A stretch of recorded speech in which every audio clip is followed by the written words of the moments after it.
For weeks, Anne-Marie Goizueta would walk to work through the security fence installed around the Capitol after January 6th. It's hard to forget it when there's barbed wire in your face.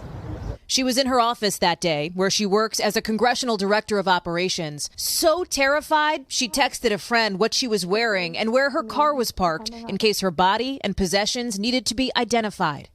You were that scared for your safety in your life? I was. I sometimes just break down and cry, and then I realize, oh, I'm crying because I'm still reliving these moments. These days, the security fence is gone, but the anxiety is not. Now, nightmares keep her from sleeping. That's not something that I've really ever have experienced in the past.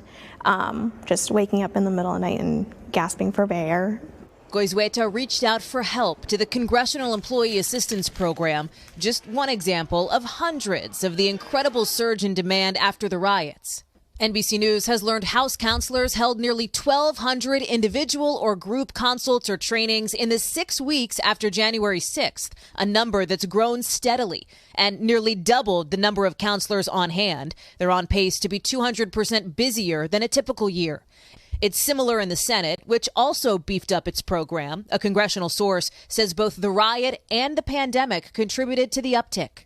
Democratic Congressman Jason Crow is among a bipartisan group of lawmakers who have called for a sharper focus on mental health support. Where do you see the gaps, the potential weaknesses in the structure around the resources to help people cope? Well, one of the important gaps is the use of contractors and vendors. You were providing a service that day, you were exposed to this, so you should be eligible for an expanded set of services as well. Rodney Davis says it's important for people to be able to share their stories. The Republican from Illinois was on the baseball field the day Congressman Steve Scalise and others were shot in 2017.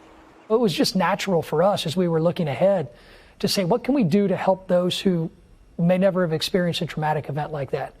And we began to plan the Zoom calls just a few weeks after January 6th. He's hosting those regular Zoom meetings for staffers so they have an outlet, even informally. For Goizueta, sharing her struggle doesn't come easy, but she knows it matters. If I can be a voice saying, hey, it's okay, I'm doing it too, then I'm happy to be that person. And that's one of the things we heard over and over in the course of our reporting here, that people talking about it, people raising the curtain on this helps to kind of lift the stigma, because for a lot of folks, especially some folks in Washington, it can still be really hard to talk about what they're going through as it relates to their mental health struggles since the 6th, guys. Yeah, and Hallie, I can't help but think about the Capitol police officers who obviously were right there on the front lines and were under attack. And there was just another recent incident at the Capitol. Right. What's being done to help them? You're right, Samantha. This is a group that is so uniquely affected. And USCP tells me they've actually brought in a group specializing in psychological trauma to hold workshops. Several of the new counselors brought on board here on the Capitol are tasked specifically with working with Capitol Police. And they're also developing a new program to try to build up internal peer support. That is set to be rolled out sometime this year. A lot of people are thinking about this issue, which is really a step forward. So important. Hallie, thank you. All right. And another reminder, you can find more of our American Extremism series throughout the week. It's across the platforms of NBC News, including the first interview with the acting chief of the U.S. Capitol Police this Friday on a special edition of NBC Nightly News.